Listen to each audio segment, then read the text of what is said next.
Welcome back guys. चलो you done with the first chapter guys. चलो एक बार quick revision guys, last lecture में क्या किया था, थोड़ा सा क्विक रिवीजन हो जाए। अच्छा, तो हमने पहले क्या समझा था गाइस कि देखो आर्टिकल 246 ये जीएसटी का पावर नहीं दे रहा है, बिकॉज आर्टिकल 246 में वो लिस्ट 1, लिस्ट 2, लिस्ट 3 उसमें इक्वल पावर की बात नहीं थी। तो इसके लिए वो लोग ने कौन सा आर्टिकल इंट्रोड्यूस किया सर? जीएसटी लाने के लिए आर्टिकल 246 ए इंट्रोड्यूस किया। ओके, और अगर आपको याद होगा तो वो इंट्रा स्टेट सप्लाई के लिए पार्लियामेंट और स्टेट लेजिस्लेचर दोनों को इक्वल पावर दे रहा था। Yes, okay. अगर इंटर स्टेट सप्लाई होगा तो सर पार्लियामेंट स्टेट लेजिस्लेचर दोनों नहीं, सिर्फ एक्सक्लूसिव पार्लियामेंट, उसके लिए आर्टिकल था आर्टिकल 269 ए। सर ये रेवेन्यू किसको पे करना है? आईजीएसटी का रेवेन्यू सेंट्रल गवर्नमेंट को पे करना है इनिशियली, फिर गवर्नमेंट जो कंज्यूमिंग स्टेट रहेगा उसको अपना शेयर दे देगा through settlement mechanism, right? Yes. Then हमने ये भी किया था गाइस कि कौन कौन से गुड्स पे जीएसटी नहीं आएगा।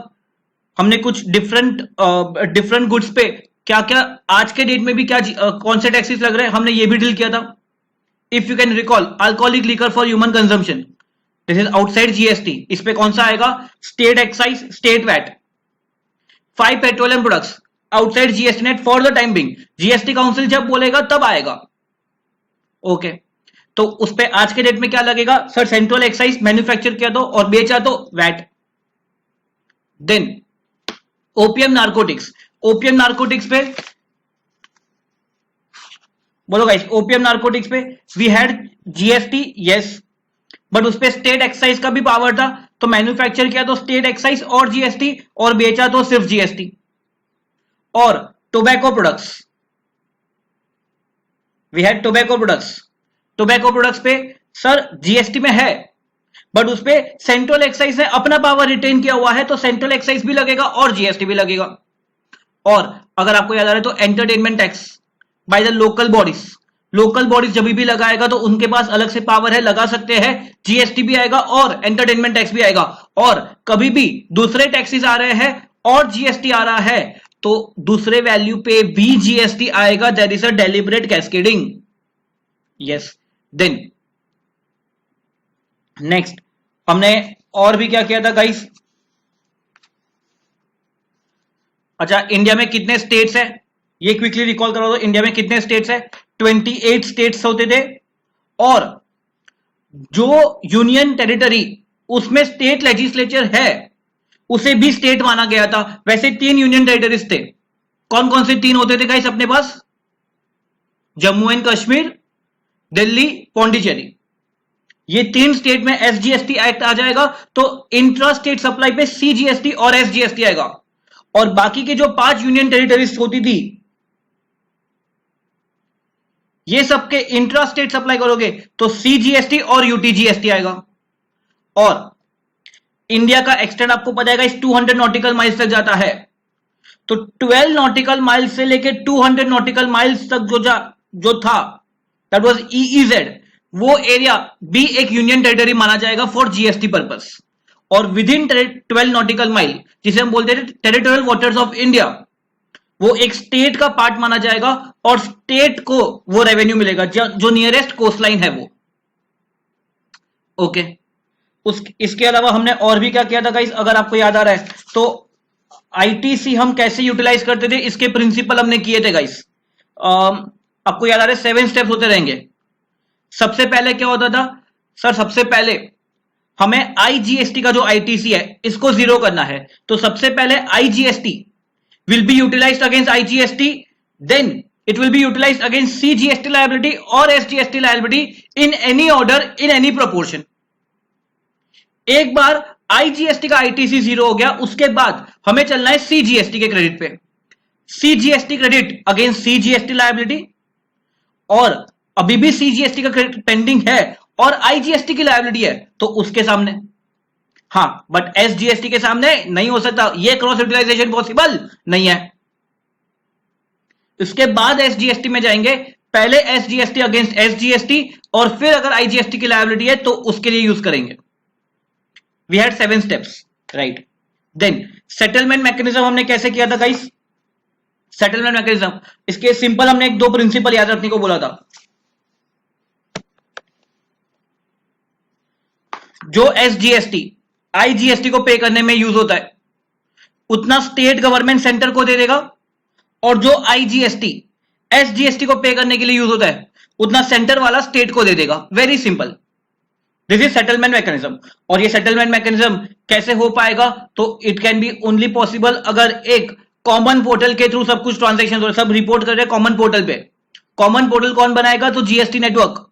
और अपने पास कौन से कॉमन पोर्टल होते थे? gst.gov.in एक पोर्टल ये होता था जहां पे असेसी को रजिस्टर करना है, रिटर्न फाइल करना है, टैक्स की पेमेंट करनी है, वो सब होता था। दूसरे भी पोर्टल्स है, जैसे ई वे बिल पोर्टल है, ई इनवॉइसिंग के पोर्टल्स है, बट वो डिफरेंट पर्पस के लिए पोर्टल है। ओके, देन हमने ये पॉइंट भी गाइस किया था, याद आ रहा है आपको? अगर जीएसटी में आने के बाद जो मैन्युफैक्चरिंग स्टेट्स हो रहे थे उनको रेवेन्यू लॉस होगा, और अगर उनको रेवेन्यू लॉस होगा तो उनके लिए वो लोग बोलते थे कि हमें कुछ कंपेंसेशन दे दो, हमें रेवेन्यू लॉस नहीं करना है पहले 5 साल में। तो 5 साल के लिए सेंटर वाला बोला था आप टेंशन ना लो, अगर आपको शॉर्टफॉल हुआ तो हम आपका शॉर्टफॉल फुलफिल कर देंगे बाई प्रोवाइडिंग यू कंपेंसेशन। और कंपेंसेशन कैसे लगेगा? Through levying a compensation to cess, sorry compensation to state act, एक कंपेंसेशन सेस लगा के। कंपेंसेशन सेस कितने लाइफ टाइम के लिए लगने वाला है बेटा? वो लाइफ टाइम के लिए नहीं, 5 साल के लिए सर लगेगा। ओके, और एक आर्टिकल हमने जो किया था वो है आर्टिकल 279A। आर्टिकल 279A से जीएसटी काउंसिल आ रहा था, और जीएसटी काउंसिल बेसिकली एक मीटिंग होती है यूनियन मिनिस्टर और स्टेट फाइनेंस मिनिस्टर की। ये लोग सब कुछ डिसाइड करेंगे बेसिकली एक प्रोडक्ट पे जीएसटी आएगा नहीं आएगा, कौन कौन से टैक्सेस सब्स्यूम होंगे, किसका थ्रेशोल्ड लिमिट कितना देना है रजिस्ट्रेशन की, क्या जीएसटी के रेट लगेंगे, अगर कोई स्पेसिफिक पीरियड के लिए अगर उनको कुछ सेस लगाना है तो उनके लिए भी एक पावर दिया हुआ है। तो जीएसटी काउंसिल जो बोलेंगे वो बेसिस पे गवर्नमेंट नोटिफिकेशन इश्यू करेगा। और वो कौन सा गवर्नमेंट नोटिफिकेशन इश्यू करेगा? सर, सीजीएसटी के लिए सेंट्रल गवर्नमेंट करेगा, एसजीएसटी के लिए स्टेट गवर्नमेंट्स करेंगे, यूटीजीएसटी के लिए अगेन यूनियन गवर्नमेंट, तो यूनियन वाला सेंट्रल गवर्नमेंट करेगा, आईजीएसटी के लिए again central government notification issue करेंगे। सर, सभी जगह के नोटिफिकेशन इश्यू करने पड़ेंगे? यस, ऑब्वियसली, सारे डिफरेंट एक्ट्स है तो डिफरेंट एक्ट्स के डिफरेंट नोटिफिकेशंस होंगे, बट हमें ये सब याद रखने की जरूरत नहीं है। हम सीजीएसटी और आईजीएसटी में जो है उतना याद रख लेंगे।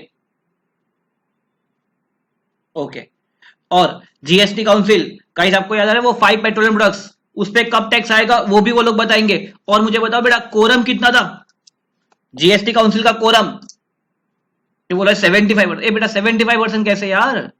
75% नहीं, 50% कोरम है। और वोटिंग कैसे होगा? तो वोटिंग के लिए मेजोरिटी कितनी चाहिए? 75% की।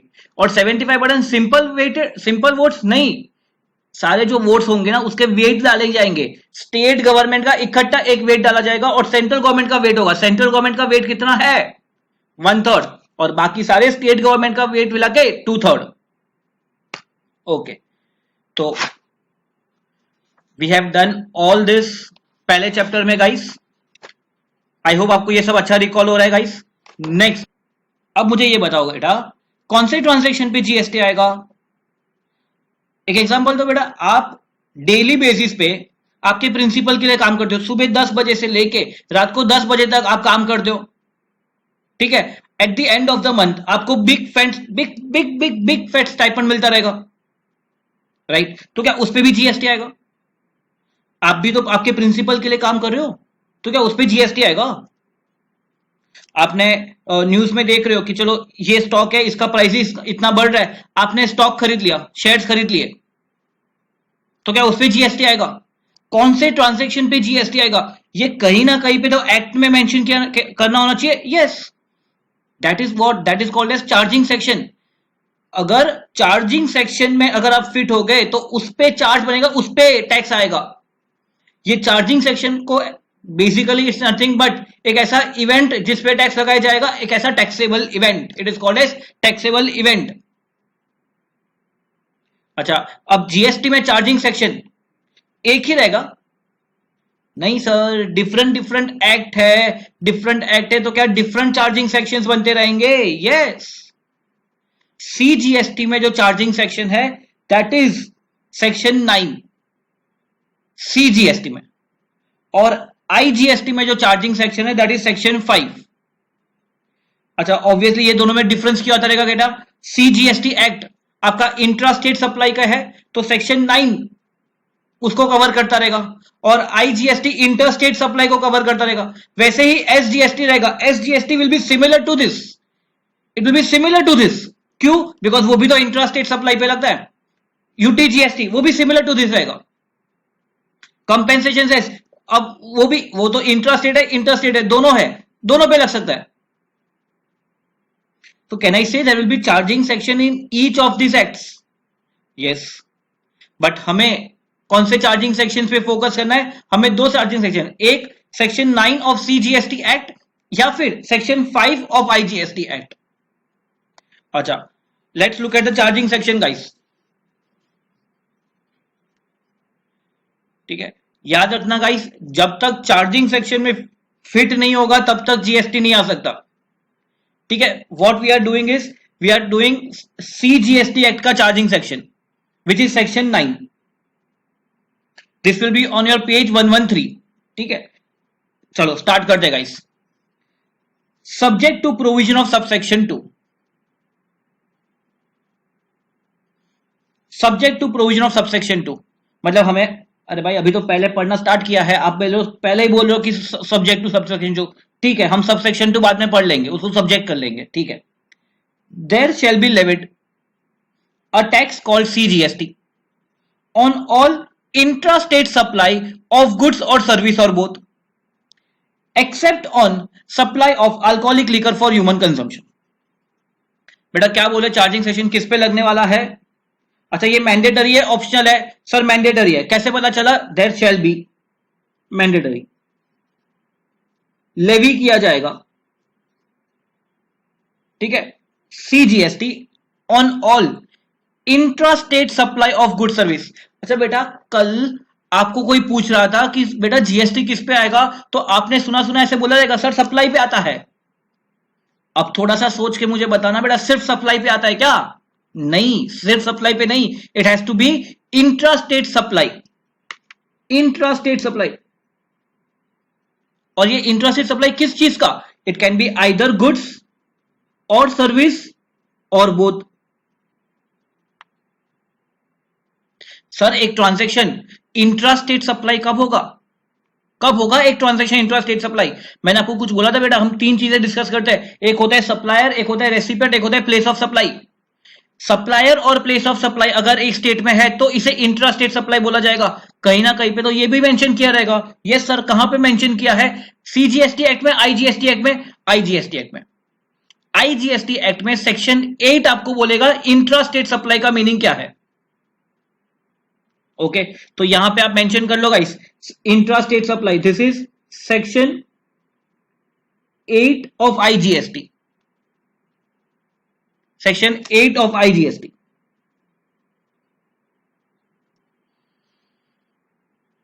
अच्छा, सप्लाई क्या है? Supply, what do you mean by supply? Supply का मीनिंग भी कहीं ना कहीं पे दिया रहेगा। सप्लाई का मीनिंग टेक्निकली सीजीएसटी एक्ट में भी देना होना चाहिए, आईजीएसटी एक्ट में भी देना चाहिए। यस, बट वो लोग ने सीजीएसटी एक्ट में बोला है और आईजीएसटी में ये बोल दिया कि जो भी सीजीएसटी एक्ट में सप्लाई बोला गया है सेम डेफिनेशन आईजीएसटी एक्ट के लिए भी पढ़ा जाएगा। ठीक है, तो ये डेफिनेशन दिया कहां पे है? डेफिनेशन तो ऑब्वियसली सर सेक्शन 2 में दिया रहेगा, राइट? सेक्शन 2 में दिया रहेगा, राइट? बट सप्लाई का डेफिनेशन इतना इंपॉर्टेंट है, इतना इंपॉर्टेंट है कि वो लोग ने बोला हम सेक्शन 2 में नहीं देना है, सेक्शन 2 में देंगे तो कोई नहीं पढ़ेगा। हमने इसको अलग से एक सेक्शन ही बना दिया, सेक्शन 7। सेक्शन 7 किस एक्ट का? CGST, right? तो सप्लाई एक बार यहां पे भी लिख लेना आप गाइस, सप्लाई का मीनिंग आपको कहां पे देखना है? Section 7 of CGST act.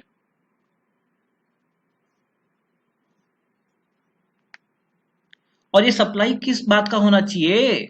Supply can either be of goods, sir goods का भी मीनिंग दिया होना चाहिए, yes, section 2 clause 52, section 2 clause 52, और सर्विस 2102, और बोथ के लिए we have schedule 2 oblique section 8 of CGST act. देखो बेटा कंफ्यूज नहीं होना है, ठीक है? हमें देखो हमने इतने सेक्शंस कर लिए, आप मैं जो आपको क्वेश्चन कर रहा हूं आप इसका मुझे आंसर करना गाइस। CGST एक्ट का चार्जिंग सेक्शन, चार्ज कब लगेगा? जब एक बंदा इंट्रा स्टेट सप्लाई करेगा। सर इंट्रा स्टेट सप्लाई का मीनिंग कहां पे है? Section 8 of IGST। और सर एक ट्रांजैक्शन को सप्लाई कब मानेंगे? Section 7 of CGST। अच्छा, अब इंट्रास्टेट सप्लाई किस बात का होना चाहिए? It can either be goods जो सेक्शन 21052 में है, और सर्विस जो 2102 में है, या दोनों भी हो सकते हैं। और दोनों होंगे तो इसको कैसे डील करना है? ये आइदर सप्लाई ऑफ गुड्स होगा या सप्लाई ऑफ सर्विस होगा, इसको क्लासिफाई कैसे करेंगे? तो इसके लिए वो लोग ने एक शेड्यूल बनाया है, शेड्यूल 2, या फिर एक सेक्शन 8 करके है, वो हमें रिफर करना है। गाइस यहां तक आपको क्लियर हो रहा है गाइस? अच्छा, बट एक प्रोडक्ट पे जीएसटी नहीं आना चाहिए। यहां पे तो ऐसे बोला है कि सारे गुड सारे सर्विस आ जाए, बट एक प्रोडक्ट पे नहीं आना चाहिए, वो है alcoholic liquor for human consumption. अच्छा, ये आज के डेट में नहीं आएगा, फ्यूचर में आएगा, या फ्यूचर में भी नहीं आ सकता है? सर फ्यूचर में भी नहीं आ सकता है, पावर ही नहीं है, right? Except on the supply of alcoholic liquor for human consumption. ये आप कॉन्स्टिट्यूशनल प्रोविजन से डील कर सकते हो गाइस, राइट? ओके सर, ये पढ़ने से तो हमें इतना पता चल जाता है कि alcoholic liquor for human consumption पे नहीं आ रहा है, बट ये पता नहीं चल रहा कि 5 पेट्रोलियम प्रोडक्ट्स पे जो हमने किया था उस पे आएगा या नहीं आएगा। इसको तो यहां पे एक्सक्लूड नहीं किया गया, इसके लिए हमें पॉइंट नंबर 2 रिफर करना पड़ेगा। पॉइंट नंबर 2 क्या बोल रहा है? The central tax on supply of this 5 petroleum products shall be levied with effect from such date as may be notified by the government on the recommendation of council। जब council notify करेगा, GST council, तब जाके ये 5 product पे आएगा। सो in totality can I से आज के डेट में इन टोटलिटी 6 प्रोडक्ट पे जीएसटी नहीं आता है। एक alcoholic liquor for human consumption और 5 पेट्रोलियम प्रोडक्ट्स। ये 6 प्रोडक्ट को हम क्या बोलेंगे? Non taxable supply. Why non taxable supply? Because इस पे जीएसटी का चार्ज आज के डेट पे नहीं है। तो इसको हाईलाइट कर लो गाइस, मेंशन कर लो यहां पे।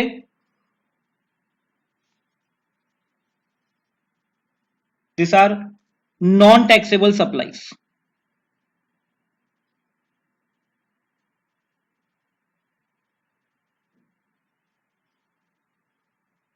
ओके, अब सर ये आपने सेक्शन 9 पढ़वाया, मुझे बोलो सेक्शन 5 अगर रहता तो यहां तक की लाइन अभी तक सेक्शन 5 के लिए कैसे पढ़ते हैं?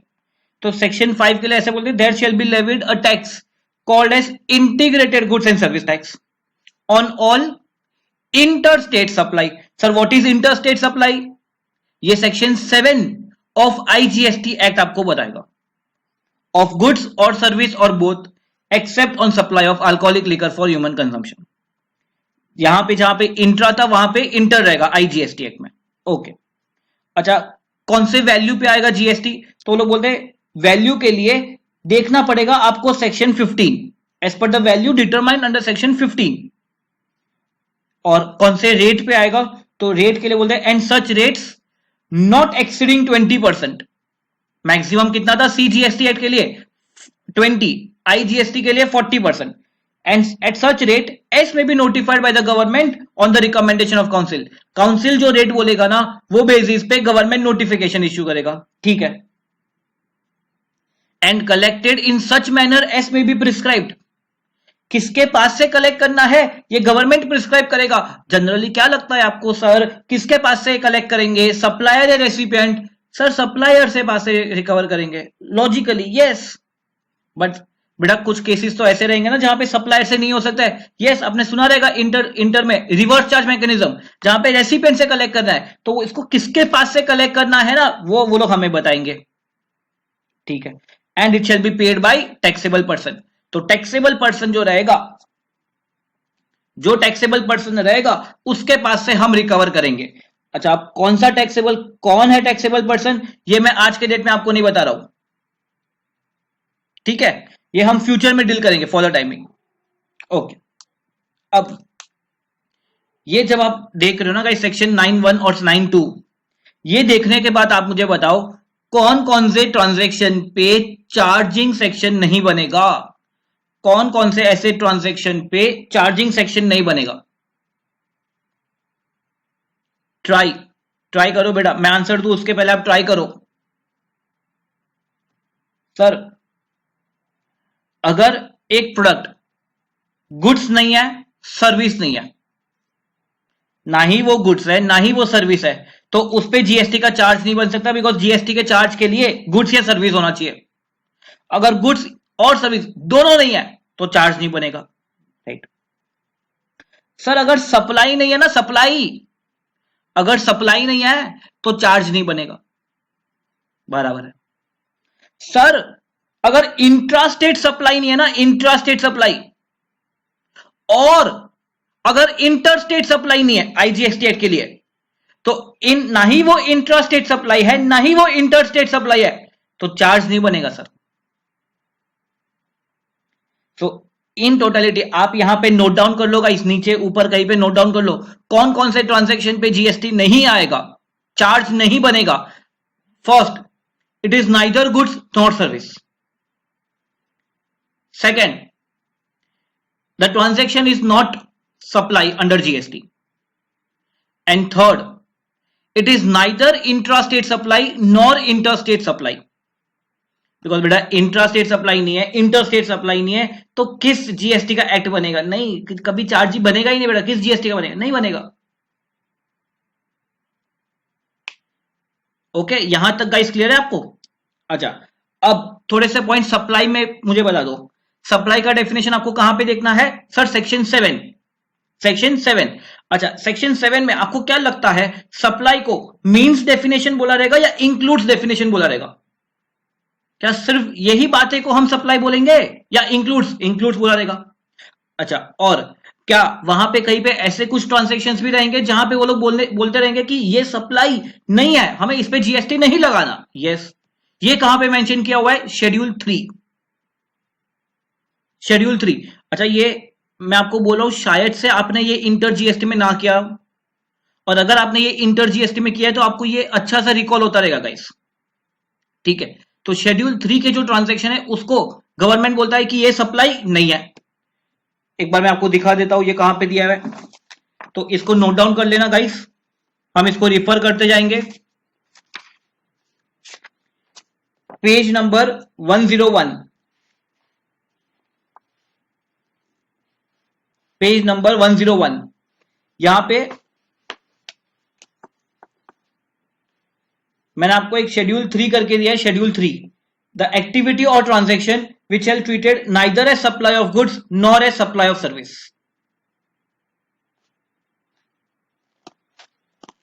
ठीक है, तो इसको हम जब भी हम देखेंगे तो इसको हम रिफर करेंगे guys, this is schedule 3। Okay, अच्छा, अब यहां पे मैंने ये जो दो टेबल दिए हैं गाइस, आपको ये दो टेबल पढ़ने से ही आपको क्लियर हो जाएंगे मैं क्या बोलने की ट्राई कर रहा हूं, कौन से एक्टिविटी पे लगने वाला है, क्या रेट पे लगेगा, कौन सा वैल्यू रिफर करना है, और 5 पेट्रोलियम प्रोडक्ट्स में क्या करना है। ठीक है, तो आई होप आपको यहां तक क्लियर है। एक बार हम सेक्शन का फ्लो समझ लेते हैं गाइस, सेक्शन का फ्लो कैसे करना है हमें। तो देखो, एक सप्लायर जब भी सप्लाई करेगा,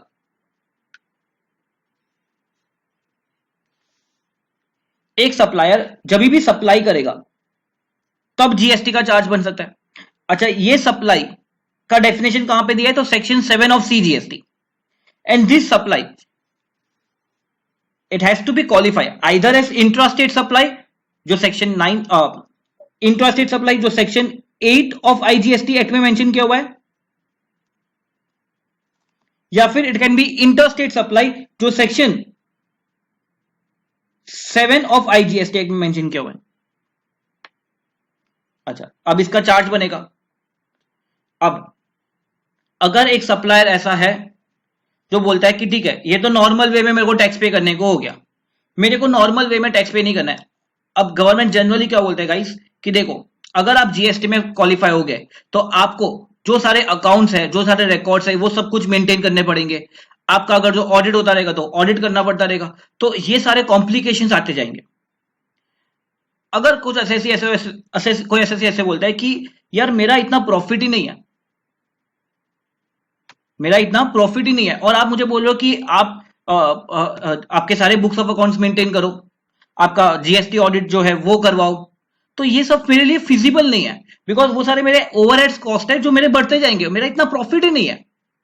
तो कुछ एसएससी ऐसे चाहते रहेंगे कि मेरे को थोड़ा सिंप्लीफाइड वे में टैक्स हो जाए। सिंप्लीफाइड वे में टैक्स मतलब वो सीधा जो अपना टर्नओवर है ना, वो टर्नओवर पे टैक्स पे कर लेगा। बट टोटली नया कंसेप्ट में बोला हूं क्या? आप ऐसे डील करो जैसे मैं टोटली नया कंसेप्ट कुछ बोल रहा हूं। आपने इनकम टैक्स में क्या ऐसे कुछ प्रिजम्पटिव टैक्सेशन किया है? Presumptive, yes. प्रिजम्पटिव टैक्स क्या है? अगर एक एसएससी अपने normal books of accounts maintain नहीं करना चाहता, वो सिंपल गवर्नमेंट क्या बोलता है कि आपका जो टर्नओवर है ना, टर्नओवर पे आप इतना टैक्स बोल दो, हम इसे डीम्ड प्रॉफिट बोल देंगे, और हम ऐसे मान लेंगे जैसे सारे एक्सपेंसेस का हमने आपको रिडक्शन दे दिया है। और अगर ये हो गया तो आपको जीएसटी क्या, ये हो गया तो आपको टैक्स ऑडिट करवाने की जरूरत भी नहीं है, राइट? अच्छा, जो प्रिजम्पटिव टैक्सेशन आप इनकम टैक्स में बोल रहे हो ना, इसे यहां पे बोला जाता है composition tax, composite scheme. Composite scheme में भी ऐसा ही होगा गाइस कि असेसी अपने टर्नओवर पे टैक्स पे कर लेगा। ऑब्वियसली बुक्स ऑफ अकाउंट्स में उसे थोड़ा रिलीफ मिलेगा, ऑब्वियसली, बट वो जो टैक्स पे करना रहेगा वो बहुत कम रहेगा, तो उसे कोई आईटीसी नहीं मिलता रहेगा। अब ये कंपोजिशन स्कीम कहां पे दिया हुआ है? तो वो composition scheme section 10 of CGST act में दिया हुआ है।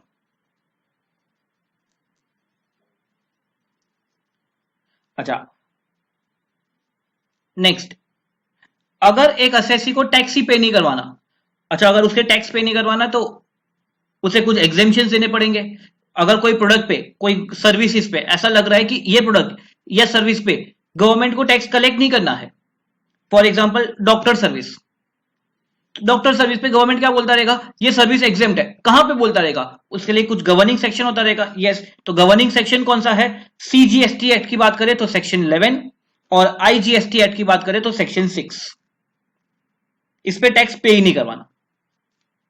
देखो मैं इसको कैसे बोल रहा हूं ना बेटा, नॉर्मल तरीके से टैक्स पे करना, डिफरेंट वे में टैक्स पे करना, कंपोजिशन स्कीम, टैक्स पे ही नहीं करवाना, ठीक है? अभी ना गाइस, अभी से लेके अभी मैं जो भी बोलूंगा ना वो सीजीएसटी एक्ट के सेक्शंस रहेंगे, तो आप भी जो मुझे रेफर करना वो सीजीएसटी एक्ट के सेक्शंस रेफर करना, ओके? तो अभी तक कह एक बंदा सप्लाई कर रहा है section 7 of CGST. Sir supply can either be intrastate supply, interstate supply, ठीक है। चार्जिंग सेक्शन क्या है? Section 9 of CGST. अच्छा सर, नॉर्मल वे में टैक्स पे नहीं करना है इसको अपने टर्नओवर पे टैक्स पे करना है, सेक्शन 10 कंपोजिशन स्कीम।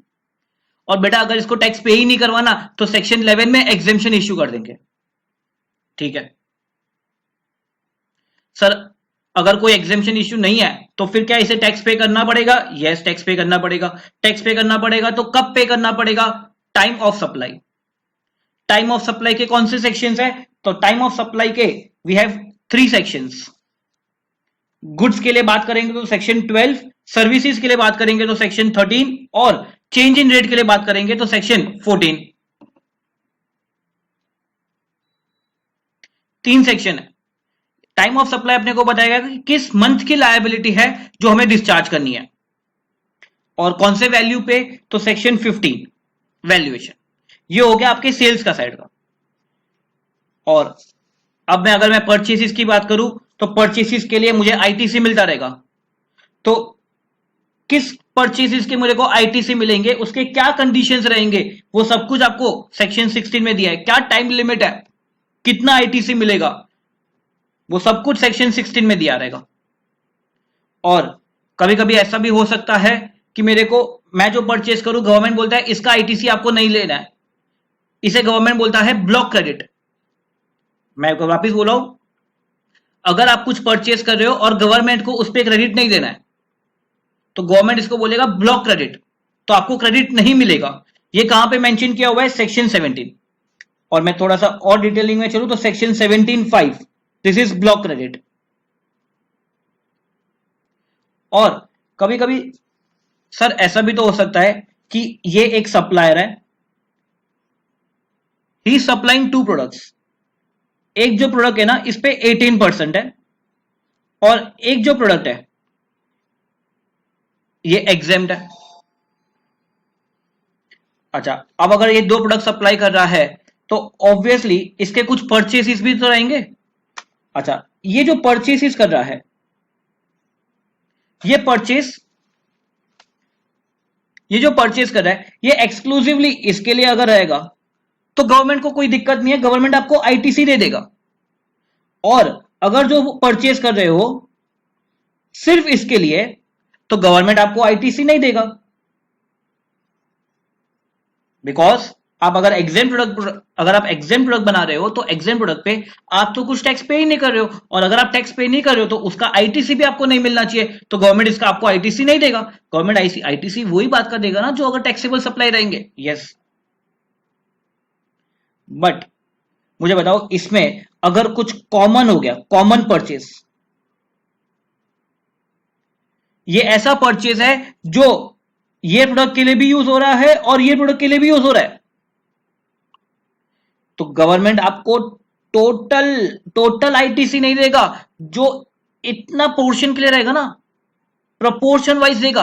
जो ये प्रपोर्शन के लिए रहेगा ना इसके लिए टैक्स देगा, इसके लिए आईटीसी देगा। जो ये पोर्शन के लिए रहेगा इसके लिए आईटीसी आपको नहीं मिलेगा, आपको प्रपोर्शन बेसिस पे करना है। तो ये प्रपोर्शन मतलब कहना ही सही, आपको पूरा आईटीसी नहीं मिलेगा, सिर्फ पार्टली मिलेगा, पार्टली नहीं मिलेगा। यस, इसे बोला जाता है अपोर्शनमेंट ऑफ क्रेडिट। और ये अपोर्शनमेंट ऑफ क्रेडिट कहां पे दिया हुआ है, ये सब कुछ सेक्शन 17 में दिया हुआ है। तो मैं बोलता हूं किसका आईटीसी मिलेगा और किसका आईटीसी नहीं मिलेगा, बीट पार्टली नहीं मिलेगा बिकॉज ऑफ अपोर्शनमेंट, या एंटायरली नहीं मिलेगा बिकॉज ऑफ ब्लॉक क्रेडिट। ये सब कुछ सेक्शन 17 में दिया हुआ है। ओके, फिर और कौन कौन से सेक्शन है हमें परचेसेस रिलेटेड, तो हमें कभी कभी गाइस ऐसा हो सकता है कि ऑब्वियसली आपने सुना रहेगा गाइस, पहले कुछ थ्रेशोल्ड होता है, 20 लाख 40 लाख इसका कुछ थ्रेशोल्ड होता है। तो पहले जो मेरा 20 लाख है वहां तक तो मेरे को जीएसटी पे करने की जरूरत नहीं है, only after that threshold limit मुझे जीएसटी पे करना है। तो ओनली आफ्टर दैट 20 या 40 लाख मुझे जीएसटी पे करना है। तो मेरे कुछ मैंने परचेजेस पहले किए रहेंगे जो मेरे क्लोजिंग स्टॉक में रहेंगे, उसका मैंने आईटीसी लिया नहीं रहेगा बिकॉज वो टाइम पे तो मैं टैक्सेबल सप्लाई नहीं दे रहा था। तो अब गवर्नमेंट मुझे उसका क्रेडिट देगा, तो क्रेडिट देगा तो इसे हम क्या बोलते हैं, कुछ स्पेशल सर्कमस्टेंसेस जिसे हम बोलते हैं एंट्री इनटू आईटीसी या exit from ITC. Entry into ITC and exit from ITC, ये कहां पे दिया रहेगा, सेक्शन 18। एंट्री कैसे, तो आप समझना, अगर this is your threshold,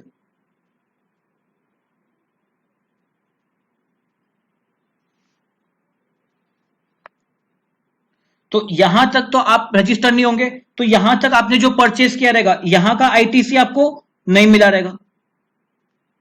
and after this you are taking registration, तो इसके बियॉन्ड आपको जीएसटी पे करना रहेगा। तो आपके क्लोजिंग स्टॉक का जो रहेगा ना उसका क्रेडिट गवर्नमेंट आपको दे देगा। उसका रीजन मैं आपको बाद में बताऊंगा, but that is entry into ITC. आप आईटीसी के चेन में एंटर कर रहे हो। और एग्जिट फ्रॉम आईटीसी कैसे, तो एग्जिट फ्रॉम आईटीसी ऐसे, बेटा आप जो है ना एक टैक्सेबल प्रोडक्ट बना रहे थे, टैक्सेबल, जिसपे लेट सपोज रेट था 18%, बट एक डेट से ये प्रोडक्ट को एग्जेम्प्ट कर दिया। अगर एग्जेम्प्ट कर दिया तो इसके ये डेट के बाद अब आपको जीएसटी पे करने की जरूरत नहीं है, और अगर जीएसटी पे करने की जरूरत नहीं है तो आपको जो आईटीसी मिला रहेगा वो भी गवर्नमेंट वापस ले लेगा. You are exiting from ITC, this is exit from ITC. ये सब कुछ कहां पे दिया हुआ है? सेक्शन 18 में. ओके. अच्छा, ये गाइस हम सिर्फ फॉर द टाइम बिंग ये सेक्शन मैं आपको ट्राई कर रहा हूं कि आपको ये बाय आउट हो जाए सेक्शन नंबर. तो इससे क्या होगा ना बेटा, लिंकिंग बेटर हो पाएगा. ठीक है. नेक्स्ट, अगर आपने कुछ प्रोडक्ट परचेज किया बट आप मैन्युफैक्चर नहीं कर रहे हो, आपके पास एक बंदा है जो आपको मैन्युफैक्चर करके देगा, तो आपने वो माल उसको दे दिया और बोल दिया मैन्युफैक्चर करके दे दे, इसे बोला जाता है जॉब वर्क. तो जॉब वर्क में आपको आईटीसी रिटेन करने को मिलेगा नहीं मिलेगा, वो सब कुछ कहां पे दिया रहेगा? सेक्शन 19 में. एंड लास्ट में ISD. ISD is input service distributor.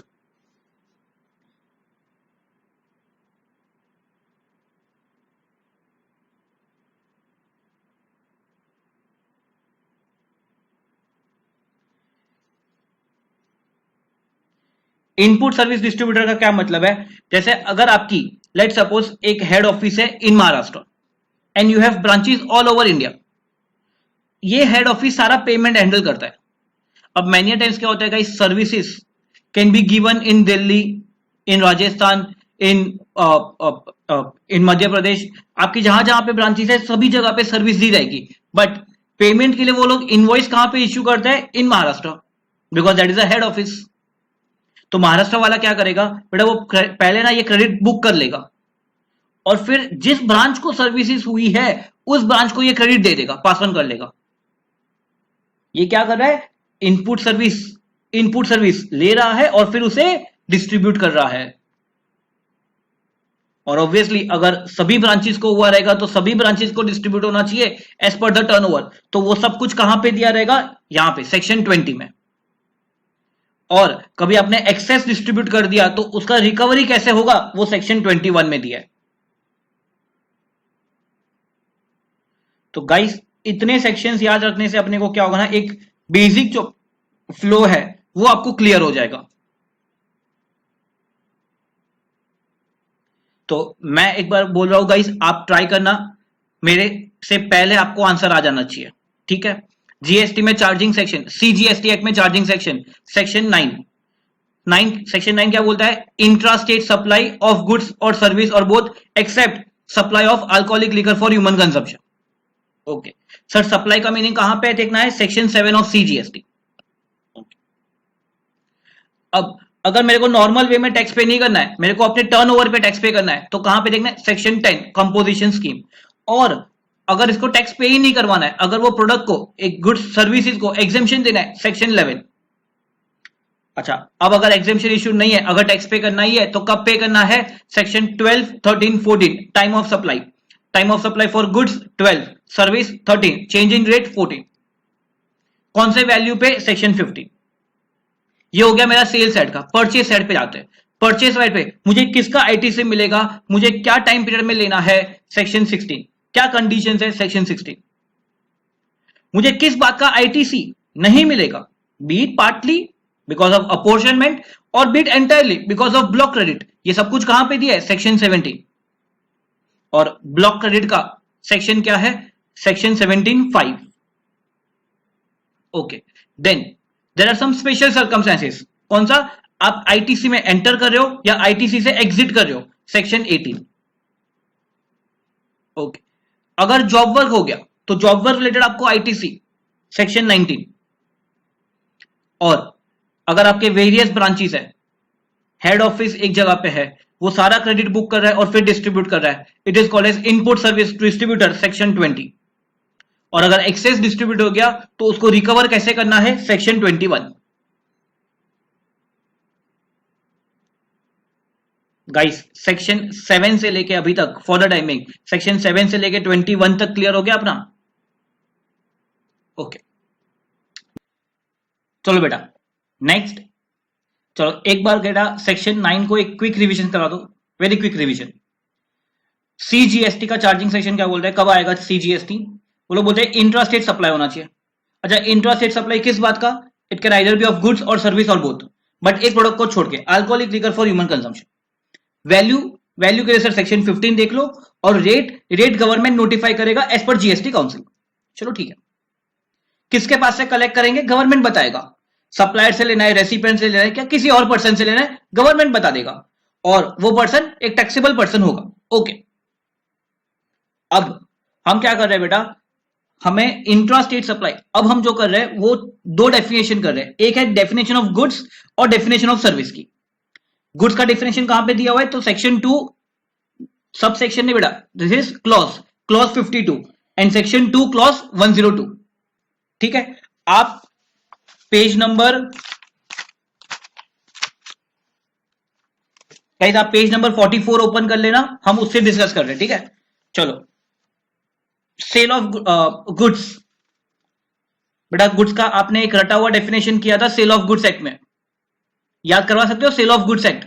Sir goods means every kind of movable property other than actionable claim and money, but includes stock shares, growing crops, grass, things which are attached to the earth, which are agreed to be severed before sale or under contract of sale. Sir पता नहीं cell of goods act में कुछ ऐसा definition था, हमने रटा हुआ पूरा एकदम वर्ड टू वर्ड हमने रटा हुआ है ये। सर यही डेफिनेशन क्या जीएसटी पर्पस के लिए भी ले सकते हैं? यस, यही डेफिनेशन ले सकते हैं, but not as it is. हमें जीएसटी पर्सपेक्टिव के लिए इसे मॉडिफाई करना पड़ेगा, और जीएसटी पर्सपेक्टिव ने कैसे मॉडिफाई किया हुआ है तो देख लो, मैं आपको एक कंपैरिजन चार्ट दिखाता हूं। देखो every kind of movable property, यहां पे भी सेम है GST act. Other than money, यहां पे भी अदर देन मनी है। यहां पे अदर देन एक्शनेबल क्लेम भी होता था, यहां पे इंक्लूड्स एक्शनेबल क्लेम बोल दिया है। और यहां पे जहां पे स्टॉक शेयर्स को इंक्लूड करते थे, यहां पे इसको एक्सक्लूड कर दिया है। But exclude securities, securities a wider term जिसमें फ्यूचर ऑप्शंस, डेरिवेटिव्स ये सब भी आ जाएगा। एंड ग्रोइंग क्रॉप्स वाला पॉइंट वो तो यहां पे भी है।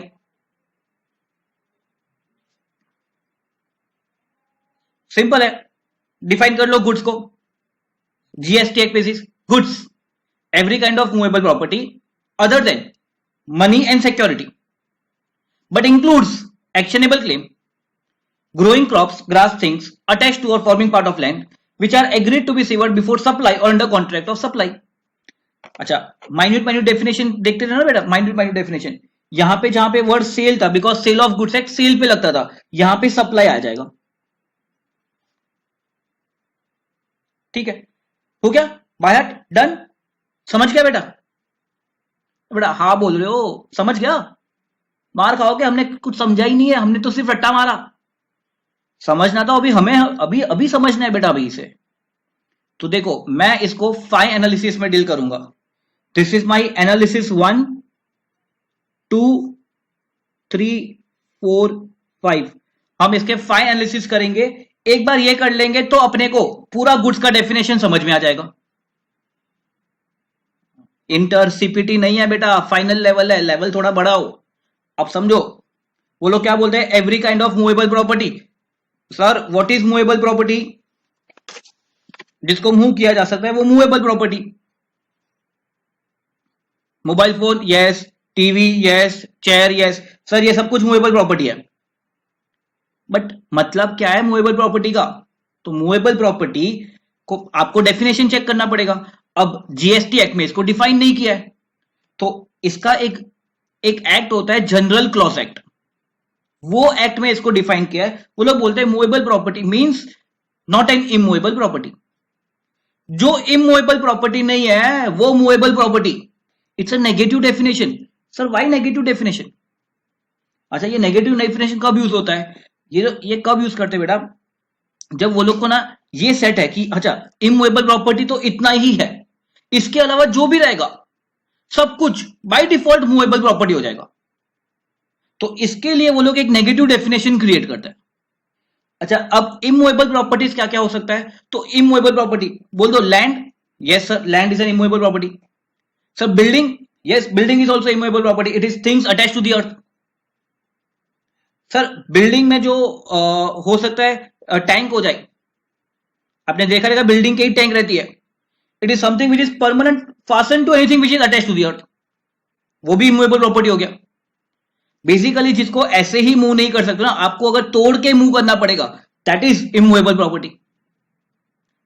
सर मैनी टाइम्स क्या होता है ना, अभी जैसे I am a land owner, ठीक है, मेरे पास लेट्स सपोज 10 एकड़ की लैंड है।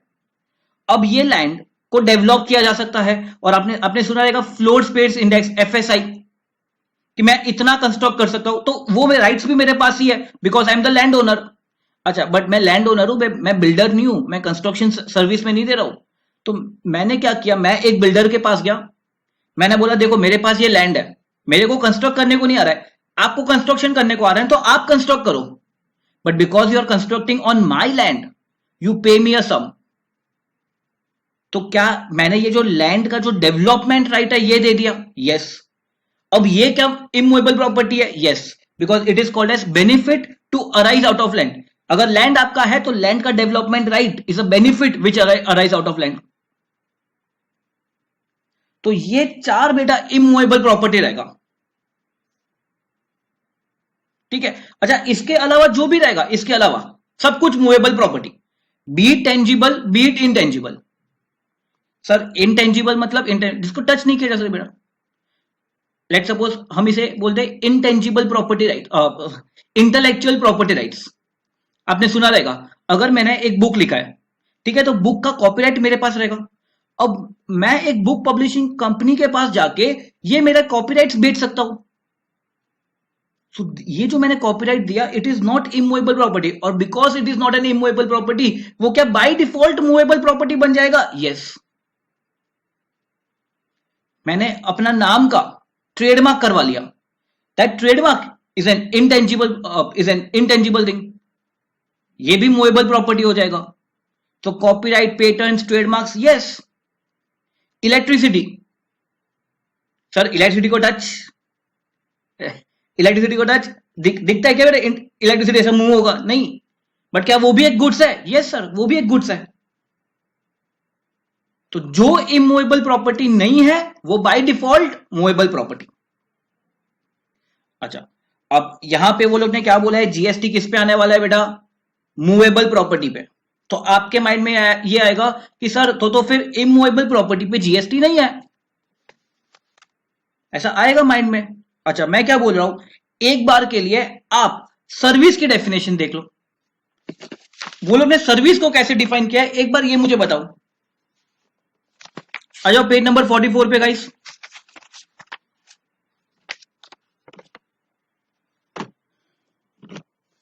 सर सर्विस को वो लोग ने बोला है, service means anything other than goods.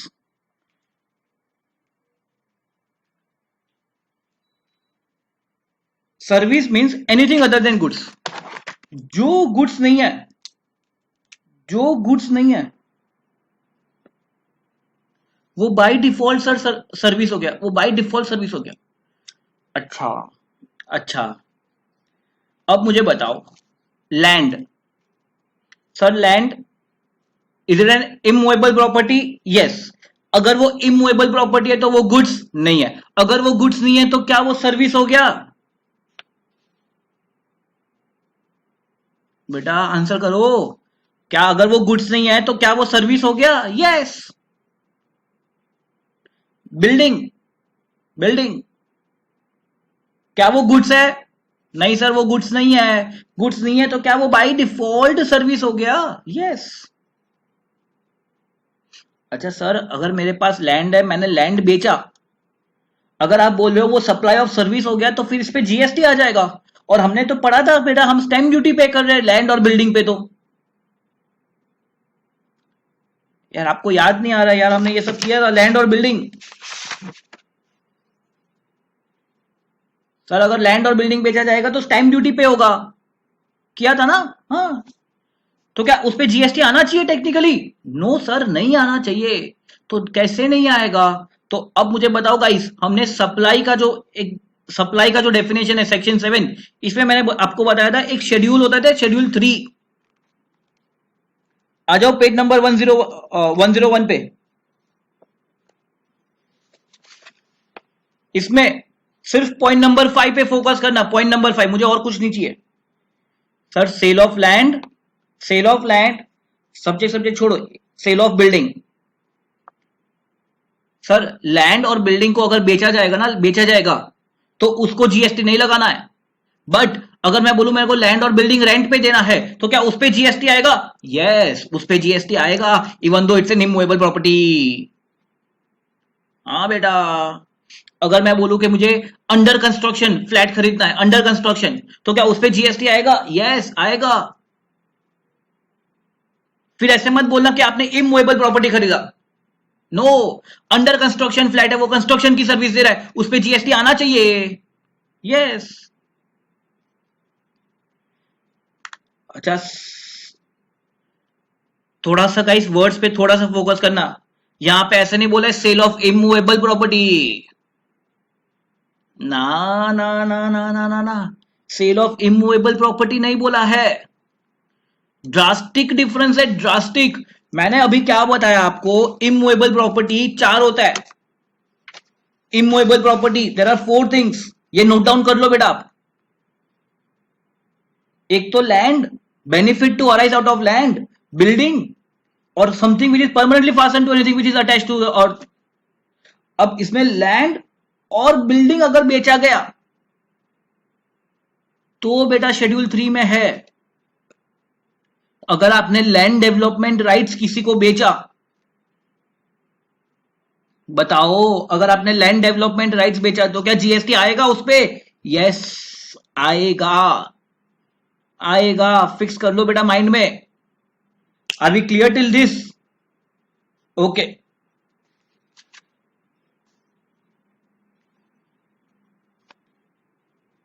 अच्छा, अब ट्राई करो बेटा, आंसर करने की ट्राई करो आप। और आपको थोड़ा थोड़ा सा बेटा नोट्स में थोड़ा सा घूमना पड़ेगा, ठीक है? अभी आप वापिस आ जाओ पेज नंबर 44 पे, ठीक है? अब ये एग्जांपल से मुझे बताना, यहां पे ये क्या हो रहा है।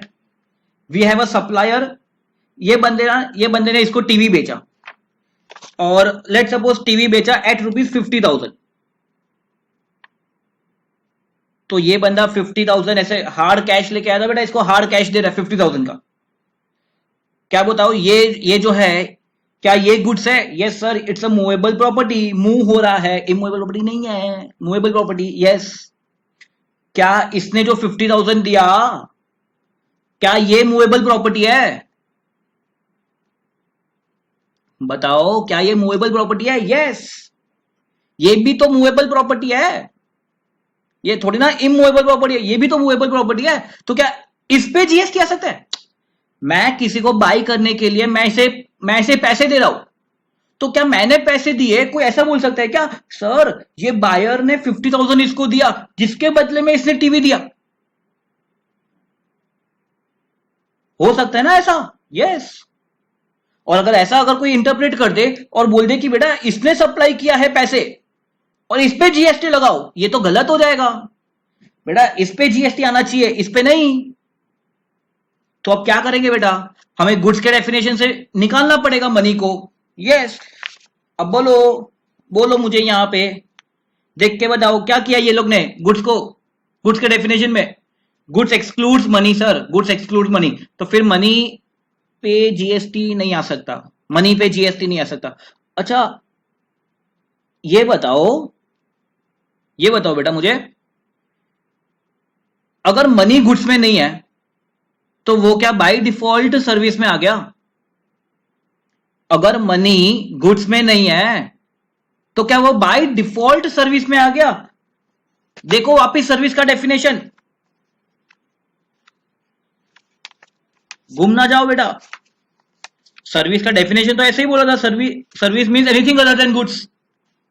बट क्या ये मनी को यहां से भी निकालना पड़ेगा? यस, यहां से भी निकालना पड़ेगा मनी। और अगर यहां से निकाल दिया मतलब इसका मतलब क्या, कि money neither goods not service, money is neither goods not service. और अब अच्छे से आपको रिकॉल होता रहेगा बेटा, जो चीज गुड्स ही नहीं है और सर्विस भी नहीं है उस पे जीएसटी सर नहीं आएगा, इस पे जीएसटी नहीं आएगा। मैं पैसे दे रहा हूं, उस पे जीएसटी नहीं आएगा। चलो ठीक है, यहां तक भी क्लियर है।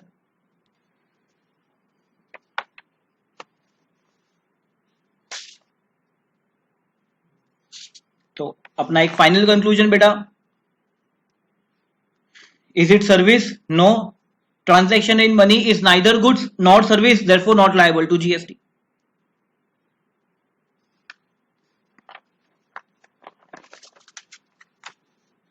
सर एक बंदा शेयर्स बेच रहा है, फ्यूचर्स ऑप्शंस में कर रहा है, डेरिवेटिव्स में कर रहा है, they are dealing in securities. अच्छा सिक्योरिटीज, अब आप सोचो, थोड़ा सा सोचो, जनरली हम सिक्योरिटीज में प्रैक्टिकली कैसे डील होता है? Sir it is done through a demat account. और जब आप डीमैट अकाउंट के थ्रू करते हो तो क्या आपको पता है कि अगर आप ये सिक्योरिटी किसी को बेच रहे हो तो किसको बेच रहे हो? नहीं. अगर आप सिक्योरिटी खरीद रहे हो तो किसके पास से खरीद रहे हो? नहीं सर, ये पूरा ट्रांसपेरेंसी रखा जाता है. हमें ये नहीं पता कि कौन बेच रहा है कौन खरीद रहा है. और अगर यही नहीं पता है कि कौन बेच रहा है कौन खरीद रहा है, तो बेटा how will you define whether it is an intra state supply और इंटर स्टेट सप्लाई? बोलो ना, ये क्या प्रैक्टिकली पॉसिबल है क्या प्लेस ऑफ सप्लाई भी डिटरमाइन करना? नहीं सर, नॉट पॉसिबल. और अगर ये पॉसिबल ही नहीं है, और आप विजुअलाइज करो बेटा, डेली कितना सिक्योरिटीज के ट्रांजेक्शन होते रहेंगे. और ये जनरली कौन करता है? कंपनीज तो ठीक है, वो लोग करते ही रहते हैं बेटा. क्या इंडिविजुअल लेवल पे भी ये बहुत होता रहता है? यस. और क्या इस पे अगर जीएसटी लगा सकते हैं? नहीं सर, नहीं लगाना चाहिए. नहीं लगाना चाहिए तो गुड्स के डेफिनेशन में से हमें एक्सक्लूड करना पड़ेगा सर. देखो पेज नंबर 44 अगेन, गुड्स के डेफिनेशन में देखो वो लोग ने क्या किया है sir, it exclude security. And remember, ये लोग ने सिर्फ स्टॉक शेयर्स नहीं बोला है, ये लोग ने फ्यूचर्स, डेरिवेटिव्स, ऑप्शंस ये सब बोल दिया है. यहां पे म्यूचुअल फंड सब कुछ आ जाएगा यहां पे. Security is a much wider term. Okay sir, दिक्कत होती है मेरे को ये समझाने में एवरी टाइम. जो चीज गुड से एक्सक्लूड कर दी, जो चीज गुड से एक्सक्लूड कर दी, वो क्या बाय डिफॉल्ट सर्विस हो गया? यस. तो हमें क्या सर्विस से भी माइनस करना पड़ेगा इसे? यस.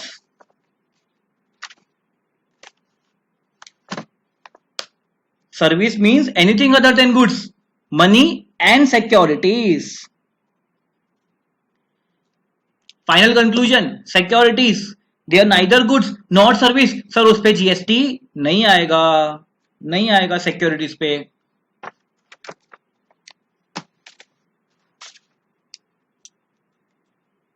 और ये भी अपना एक फाइनल कंक्लूजन हो गया यहां पे. ओके देन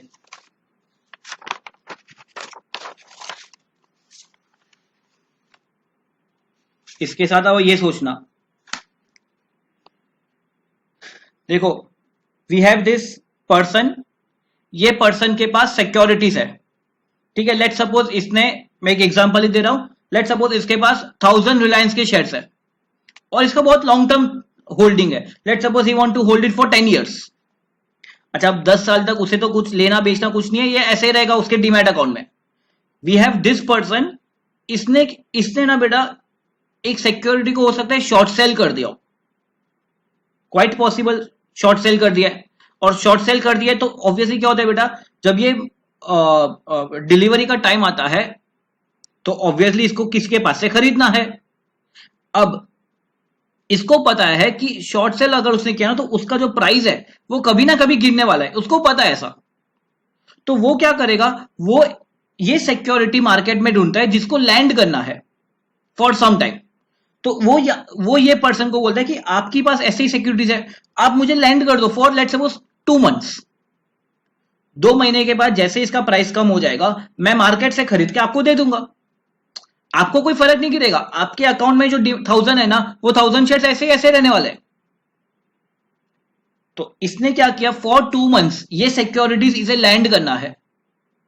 ठीक है, रेंट के बेसिस पे लेना है.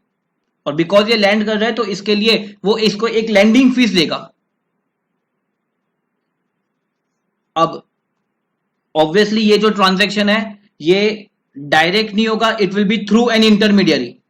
और अगर मैं बोला हूं थ्रू एन इंटरमीडियरी तो ऑब्वियसली सेलर कौन है और बायर कौन है ये जनरली पता नहीं रहेगा, ये इंटरमीडियरी के थ्रू होता है. ठीक है, डीमैट के थ्रू.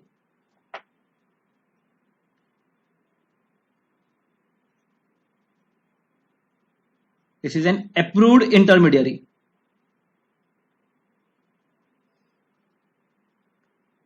ओके, अब सर क्या यहां पे कहीं पे भी सिक्योरिटी बेची गई क्या? ये पूरे ट्रांजैक्शन में क्या कहीं पे सिक्योरिटी बेची गई क्या? नहीं, इसने तो इसको लैंड पे दिया है, फिर ये वापस कर देने वाला है, सिक्योरिटी बेचा नहीं है। तो सर ये जो किया है काम, ये जो लैंडिंग फीस है, is it because of sale of security? No sir, security तो बेची गई ही नहीं है। तो क्या इस पे जीएसटी लगा सकते हैं क्या? यस, इस पे लगा सकते हैं। हमें तो सिक्योरिटी बेचने पे जो था उस पे जीएसटी नहीं लगाना है, ये तो लैंड कर दिया तो इस पे जीएसटी लगाना है। Yes, is this supply? Yes. और क्यों, मैंने आपको इसका यहां पे रीजन भी दे दिया। अच्छा, अब ये जो है दिस इज लेंडर, ये जो है दिस इज बोरोवर। अब ये केस में हु इज अ सप्लायर? और ये जनरली ना आप इजीली समझना बेटा, जो पैसे दे रहा है ना, जो पैसे दे रहा है वो रेसिपिएंट है, जिसको पैसे मिल रहा है वो सप्लायर है। ये पैसे दे रहा है सर ब्लू वाला, तो ये रेसिपिएंट हो गया और ये सप्लायर हो गया। तो क्या अब इस पे जीएसटी जो आएगा, क्या ये सप्लायर को जीएसटी पे करना पड़ेगा? Yes sir, technically yes. But problem यहां पे ये आ रही थी कि ये जो सप्लायर है ना, इसे तो पता ही नहीं है रेसिपिएंट कहां पे है। तो ये अगर सीजीएसटी एसजीएसटी पे करे, इसको पता ही नहीं है बेटा, तो ये कैसे डिटरमाइन कर पाएगा कि ये सीजीएसटी एसजीएसटी पे करे या आईजीएसटी पे करे? बिकॉज ये सब कुछ हो रहा है ना, इसको पता ही नहीं है ये एक दूसरे लोग कौन है। ये सब कुछ ऑनलाइन हो रहा है थ्रू डीमैट, तो ये प्रैक्टिकल दिक्कत हो रही थी। तो गवर्नमेंट ने बोला अगर ऐसा हो रहा है तो जीएसटी हम सप्लायर से नहीं लेंगे, हम रेसिपिएंट से लेंगे। सर अगर आप रेसिपिएंट से लोगे तो रेसिपिएंट को भी तो कहां पे पता है कि लेंडर कहां पे है, इसको भी तो नहीं पता है ये कहां पे है। हाँ, तो गवर्नमेंट ने बोला ठीक है यार, हम समझते हैं, बट क्या तेरे को ये जो तू टैक्स पे करेगा तेरे को इसका क्रेडिट चाहिए? यस, मेरे को क्रेडिट चाहिए, मेरे को टैक्स पे किया तो अगर क्रेडिट चाहिए तो एक काम कर दे बेटा, तू टैक्स पे कर और तू हमेशा आईजीएसटी पे कर दे। डीम्ड हम बोल रहे हैं ना, हम बोल रहे, गवर्नमेंट बोले हम डीम्ड बोल रहे हैं इसको, तू आईजीएसटी पे कर और तू पे करने के बाद क्रेडिट ले ले। ये तो नहीं कर पाएगा बिकॉज ये तो इनवॉइस इश्यू नहीं कर पाएगा बेटा। किसके नाम पे इनवॉइस इश्यू करे ये बंदा? ये तो कर ही नहीं पाएगा, तेरे को क्रेडिट नहीं मिलेगा। अगर तेरे को क्रेडिट चाहिए ना, ये बोरोवर बोल रहा है मेरे को क्रेडिट चाहिए, तो कैसे क्रेडिट मिलेगा? ठीक है, हम यहां पे क्या कर रहे हैं, हम यहां पे फॉरवर्ड चार्ज मैकेनिज्म नहीं रख रहे, हम यहां पे क्या करेंगे, रिवर्स चार्ज मैकेनिज्म कर लेंगे सर। और रिवर्स चार्ज मैकेनिज्म पे करके बोरोवर को बोलेंगे भाई तू टैक्स पे कर, और तेरे को वो जो दिक्कत हो रही थी वो भी हमने सॉल्व कर दी, भाई तू ऑलवेज आईजीएसटी पे करना।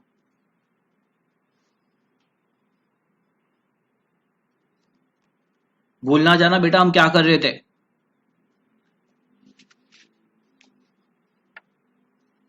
ठीक है, we were doing this definition of goods, कभी कभी भूल जाते हैं लोग। तो अपना ये पॉइंट हो गया, वन पॉइंट अपना ये पॉइंट हो गया और अपना ये पॉइंट हो गया। ठीक है, अब नेक्स्ट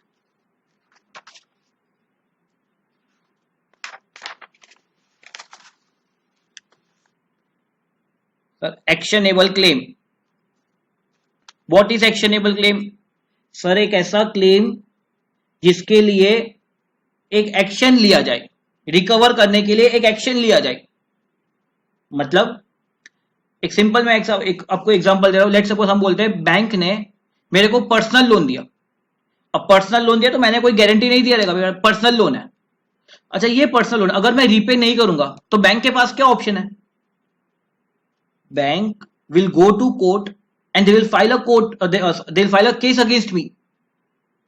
बेटा तो क्या एक अमाउंट को रिकवर करने के लिए, एक क्लेम को रिकवर करने के लिए क्या वो लोग ने एक एक्शन लिया? Yes sir, it is an actionable claim. और आप थोड़ा सा थॉट प्रोसेस करके बताना मुझे, क्या secured debt is an actionable claim? Secured debt, आपने घर खरीदा और घर खरीदने के लिए आपने लोन लिया बैंक से, अगर आप वो लोन को पे नहीं करते तो क्या बैंक के पास घर के पेपर्स है? यस। अगर आप पे नहीं करते ना तो बैंक को कोई टेंशन नहीं है, जाओ कहां, जहां पे जाना है जाओ, हमें कोई टेंशन नहीं है। You want to become Vijay Mallya, you become, no worries, bank के पेपर्स हमारे पास है, हम ये प्रॉपर्टी बेच के आपके लोन रिकवर कर लेंगे। Secure debt is not an actionable claim, because इसके लिए वो लोग को कोर्ट में जाने की जरूरत ही नहीं है बेटा, वो लोग बेच के पैसे रिकवर करेंगे। बट क्या जो अनसिक्योर डेट रहेंगे, जिसे हम बोलते हैं ना नॉन परफॉर्मिंग असेट्स, और ये क्या नॉन परफॉर्मिंग असेट्स, ये कैसे बने बेटा, नॉन परफॉर्मिंग कैसे बने? Because they are unsecured. और ये जनरली बैंक क्या चाहेगा बेटा, अपने उसके बैलेंस शीट से ना ये अनसिक्योर्ड डेट चले जाए कहीं से, और वो क्या कर सकता है ये अनसिक्योर्ड डेट का, तो ऐसा कोई ना कोई पर्सन रहेगा जो ये डेट रिकवर करता रहेगा, मतलब रिकवरी करने में हेल्प करता रहेगा। यस, तो इसे बोला जाता है debt securitisation. You might have heard debt securitisation. तो बैंक क्या करता है अपने बैलेंस शीट से, अभी लेट सपोज एक नॉन परफॉर्मिंग असेट है, that is an actionable claim, उसके पास नॉन परफॉर्मिंग असेट है 1000 करोड़ के, कोई रिकवरी एजेंट आपको बोल रहा है, कोई एक ये जो डेट रिकवरी एजेंट है ये आपको बोल रहा है कि वो ये 1000 करोड़ के 600 करोड़ दे देगा। तो बैंक क्या सोच सकता है, इंस्टेड ऑफ रिकवरिंग 0, 600 करोड़ तो मिल गए। यस, तो ये अनसिक्योर्ड डेट बेच देगा। तो क्या उसने एक्शनेबल क्लेम बेचा? यस सर, उसने एक्शनेबल क्लेम बेचा। ऐसे कौन कौन से सर एक्शनेबल क्लेम है? आपको ना सिर्फ एक ही याद रखना है, which is batting gambling lottery, even that is an actionable claim. ठीक है, because obviously even that is unsecured. तो आप अगर जीते तो आपको अगर पैसे रिकवर करने हैं तो आपको सिविल केस में कोर्ट फाइल करना पड़ेगा, even that is an actionable claim. अच्छा बेटा मुझे बताओ, batting gambling lottery pre GST क्या लगता था? Sir pre GST it was under state list, और स्टेट के पास पावर होता था। यस, और जीएसटी में आने के बाद क्या इस पे जीएसटी लगाया जाएगा? यस सर, लगाया जाएगा। गवर्नमेंट छोड़ेगा नहीं, गवर्नमेंट इस पे जीएसटी लगाएगा। तो मुझे बताओ, अगर गवर्नमेंट को बैटिंग गैम्बलिंग लॉटरी पे जीएसटी लगाना है, अगर लगाना है, तो गुड्स के डेफिनेशन में क्या चेंज होगा मुझे ये बताओ। यहां पे देखो ना क्या था, गुड्स माइनस एक्शनेबल क्लेम था।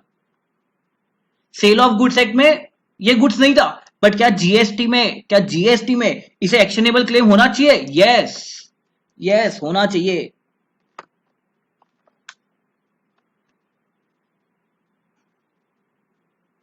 तो उन्होंने बोला goods includes actionable claim. Sir actionable claim अगर इंक्लूड कर दिया तो क्या, अगर एक बैंक ने नॉन परफॉर्मिंग असेट को बेचा तो क्या उस पे भी जीएसटी आ जाएगा क्या? यस, वैसे तो यस टेक्निकली, बट क्या गवर्नमेंट को उस पे जीएसटी लगाना है? बैंक को मेहनत से तो इतने पैसे मिल रहे हैं यार, अब क्या उस पे भी जीएसटी लगाना है? नहीं। तो गवर्नमेंट क्या करेगा सर, लॉ मेकर्स क्या करेंगे? वेरी सिंपल, एक्शनेबल क्लेम, जो बाकी सारे एक्शनेबल क्लेम थे, बाकी सारे एक्शनेबल क्लेम उसको शेड्यूल 3 में डाल देंगे, बिकॉज इस पे जीएसटी नहीं लगाना। बट हाँ, बैटिंग गैम्बलिंग लॉटरी पे सर लगाना है, बैटिंग गैम्बलिंग लॉटरी पे। So betting gambling lottery they are liable to GST, it is supply of goods. But बाकी others sir they are neither supply of goods not supply of service, because उसको schedule 3 में डाल दिया है। Check करना है तो पेज 101 पे चेक कर लो।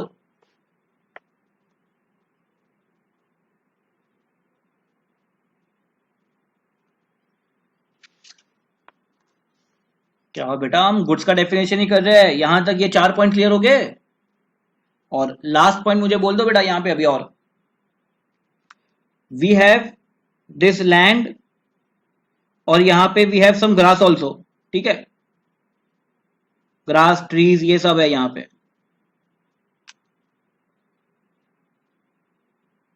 ठीक है, अब मैंने एक पर्सन को बोला कि मेरे को ये लैंड जैसा है ना, जैसा है वैसा तू मुझे बेच दे, even though it has trees it is okay okay, आप मुझे ऐसे ही बेच दो, तो ये जो है ना बेटा ये इमूवेबल प्रॉपर्टी है, ठीक है, इस पे अब जीएसटी नहीं आएगा।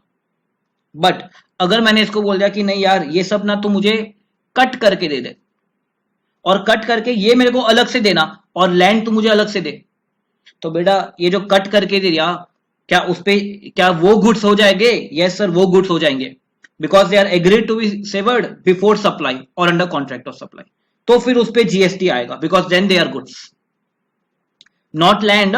ये सब जो काट के दिया देंगे ना आपको वो।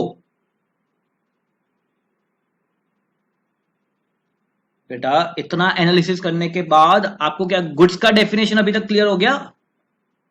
और क्या आप मुझे अब नॉट रटा हुआ बट समझ के एक डेफिनेशन बोल सकते हो क्या?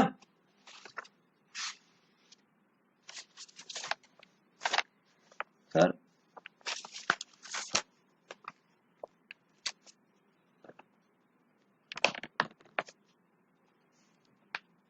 Goods means every kind of movable property other then money and securities, because money पे नहीं लगाना है, सिक्योरिटीज पे नहीं लगाना है, but includes actionable claim. Remember actionable claim बड़ा वाइड बोल दिया है, बट इसको शेड्यूल 3 के साथ हम पढ़ लेंगे। बाकी सारे एक्शनेबल क्लेम पे नहीं लगाना है, सिर्फ बैटिंग, गैम्बलिंग, लॉटरी पे। And growing crops, grass, things which are following पढ़ो।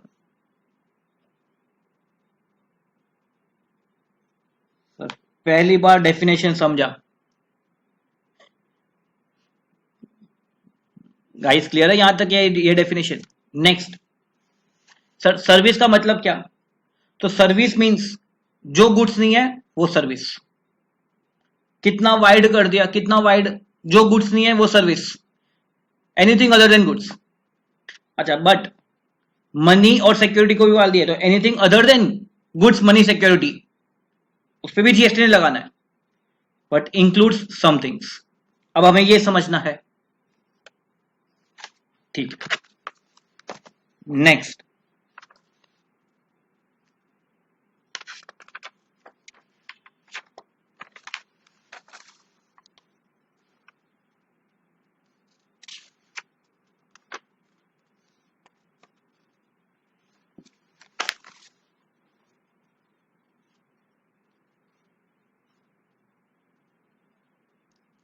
सर, मैं बैंक के पास गया, मैंने बैंक को बोला मेरे को एक घर खरीदना है। बैंक ने मेरे पे पूरा रिसर्च कर दिया, उसने मेरा क्रेडिट स्कोर फाइंड आउट कर दिया, मेरी इनकम फाइंड आउट कर दी, तीन साल की, मेरे 3 साल के रिटर्न्स ले लिए।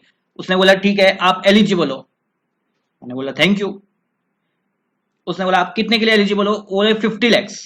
मैंने बोला चलो ठीक है यार, 50 लैक्स से एलिजिबल हो ना, मेरे को इतने का ही चाहिए, चलो दे दो। अच्छा, और उसने बोला कि आपको कितने टर्म्स का टेन्योर चाहिए, मतलब 10 ईयर, 15 ईयर, 20 ईयर? मैंने बोला 20 साल, मतलब रिपे करने की वजह से 20 साल तक चलेगा, इंटरेस्ट दूंगा, चलो ठीक है। तो उसने मुझे लोन दिया 50 लैक्स का, और मैं उसे रीपे करूंगा इन इंस्टॉलमेंट्स, और इंस्टॉलमेंट्स के साथ रीपे करने के बाद मैं टोटल 20 साल में जो रीपे करूंगा वो है लेट्स सपोज 90 लैक्स। 50 लैक्स का तो जो लोन था, प्रिंसिपल अमाउंट था वो, और बाकी का 40 lakhs is of interest component.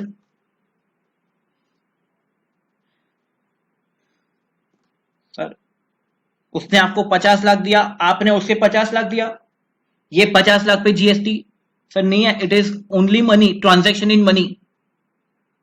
But उसने क्या सिर्फ 50 लाख लिया क्या? नहीं, उसने आपसे क्या ये 40 लैक्स भी रिकवर किए? यस, ये 40 लैक्स भी रिकवर किया। और ये 40 लैक्स किया तो मैं बोलूं बेटा उसने आपको पैसे दिए यूज करने के लिए कि ये लो जिमित, आप इसे यूज करो। तो क्या he is giving me a money for a consideration for use? Yes. तो क्या उस पे जीएसटी टेक्निकली क्या लगना चाहिए? Is it a service? वैसे सोचो, बैंक क्या ये काम आपको फ्री में कर रहा है या कोई सर्विस कर रहा है? सर बैंक सर्विस दे रहा है, बैंक का काम ही ये है लोन देना इंटरेस्ट पे। तो क्या ये जो इंटरेस्ट कंपोनेंट है, is it service? Yes. Sir ये कहां पे लिखा है? देखो अब सर्विस का definition, but includes activity relating to use of money. अगर आपको पैसे दिए ना यूज करने के लिए, दैट इज सर्विस। अच्छा, तो सर क्या ये जो सर्विस है, अगर आप ये बोलो ये सर्विस है, तो क्या इस पे जीएसटी लगेगा? टेक्निकली तो यस लगना चाहिए, बट विजुअलाइज करो बेटा, लोगों के पास पैसे नहीं है लोन रिपे करने में। इंटरेस्ट तो मैं अभी दूर की बात कर रहा हूं, इंटरेस्ट तो भूल जाओ, जो मेरा प्रिंसिपल कंपोनेंट है वो ही रिपे नहीं हो पा रहा है। बट नहीं, गवर्नमेंट बोल रहा है इंटरेस्ट भी और उस पे से जीएसटी भी पे कर लो। बेटा लोग पे कैसे करेंगे? नहीं, गवर्नमेंट को थोड़ा सा रिलीफ देना पड़ेगा यहां पे, तो रिलीफ कैसे देंगे? तो वो लोग यूज करेंगे सेक्शन 11 को यहां पे। सर बहुत डिफरेंट तरीके से बाहर कर रहे हैं जीएसटी में। यस, कभी वो लोग चार्जिंग में से ही निकाल देंगे, कभी शेड्यूल 3 में डाल देंगे, और कभी एग्जेम्पशन दे देंगे। सबके अलग अलग रेलेवेंस है बेटा। मैं आज ये थर्ड लेक्चर में आपको मैं नहीं समझा सकता इसका क्या रेलेवेंस है। ठीक है, हम जीएसटी में जस्ट एंटर कर रहे हैं, तो इन फ्यूचर मैं आपको इन डिटेल समझाऊंगा कि क्यों ऐसे डिफरेंट डिफरेंट वेज में वो लोग ने बाहर निकाला जीएसटी से।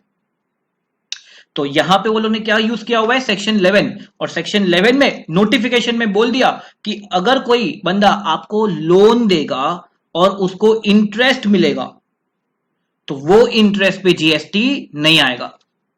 It is an exempt service.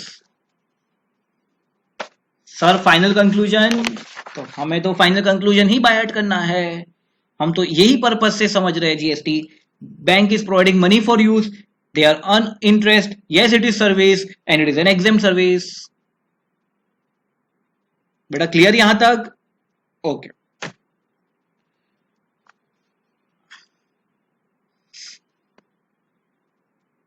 अभी मैंने देखा कि चलो यूएस की फ्लाइट चल रही है, मेरे को यूएस घूमने जाना है अभी।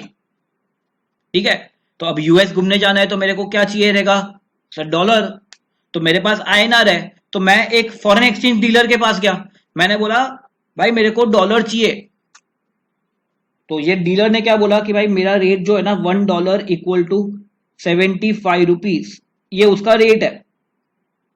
अभी आरबीआई का रेट क्या चल रहा है, तो लेट सपोज आरबीआई का रेट चल रहा है 73 rupees.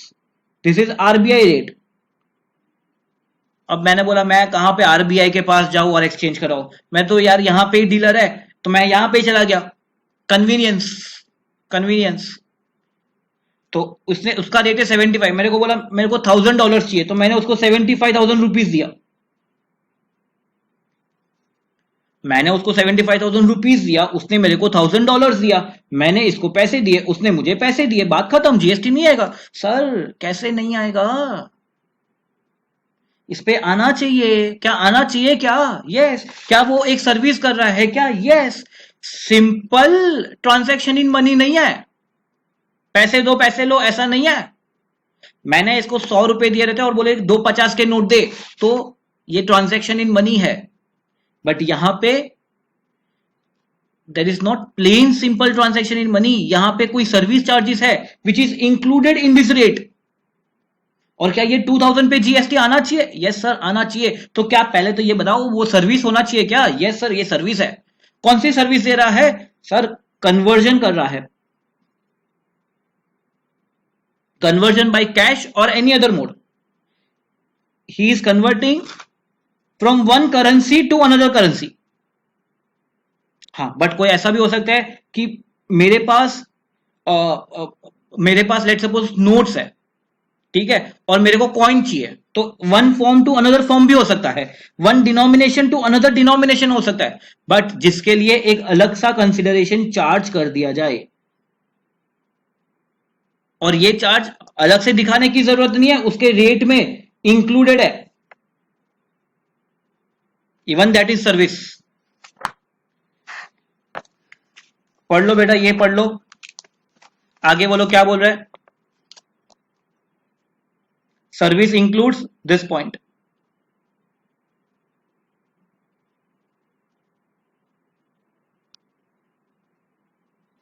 Are we clear till this guys? Okay, next.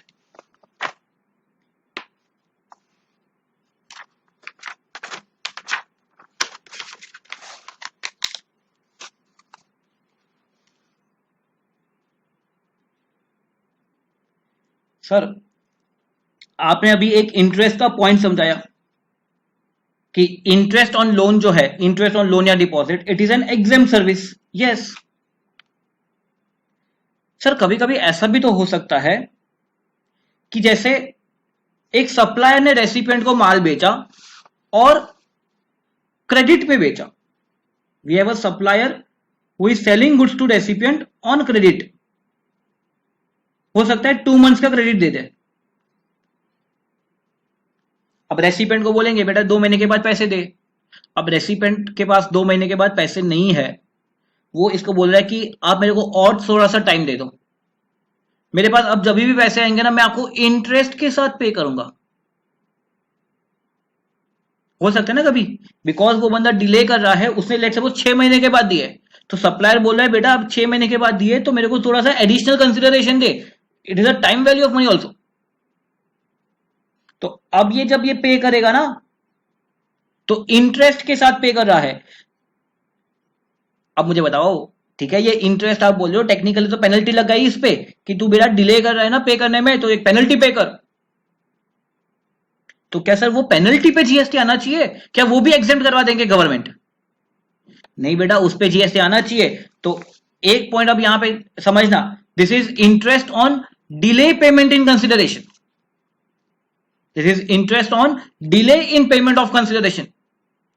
और अगर आपने कंसिडरेशन पे करने में डिले कर दिया तो उसका जो इंटरेस्ट है that will be included in your valuation, मतलब इस पे जीएसटी आएगा।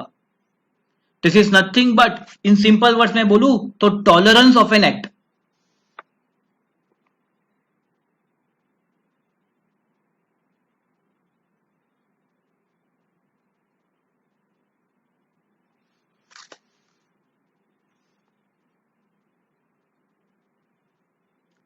आई होप आपको यहां तक के पॉइंट्स क्लियर है बेटा। ठीक,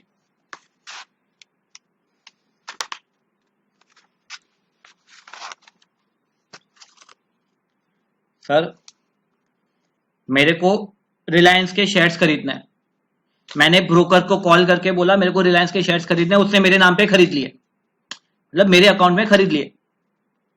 अब सर उसके काम के लिए वो मेरे को एक ब्रोकरेज फीस चार्ज करता है, और वो ब्रोकरेज फी तो बेटा वो तो सिक्योरिटी में डील कर रहा है, उस पर जीएसटी नहीं आएगा, वो ब्रोकरेज फी पे थोड़ी ना जीएसटी आएगा। क्या लग रहा है नहीं आएगा क्या बेटा? आएगा ना यार, दैट इज अ सर्विस। कहां पे उसने कहां पे सिक्योरिटी बेची है? नहीं, दैट इज अ सर्विस। वो तो क्या कर रहा है, वो तो दो लोगों को मिलाने में हेल्प कर रहा है बेटा। Seller of the security, buyer of the security, दोनों को मिलाने में हेल्प कर रहा है, उस पे जीएसटी आएगा। यस तो इसके लिए वो लोग ने सर्विस के डेफिनेशन में एक एक्सप्लेनेशन लिखा है, सर्विस इंक्लूड्स फैसिलिटेटिंग और अरेंजिंग ट्रांजैक्शन इन सिक्योरिटीज।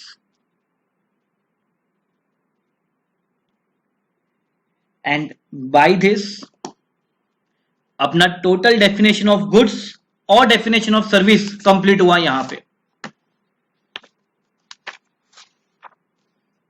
देखो बेटा 2 डेफिनेशन है, बट सिर्फ कितना इन डेप्थ जा सकता है जीएसटी में।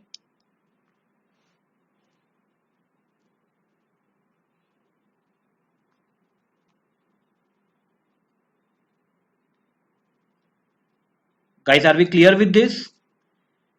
प्लीज इसको ना आप राइटिंग में प्रैक्टिस करना गाइस, ये 2 डेफिनेशन को, ठीक है?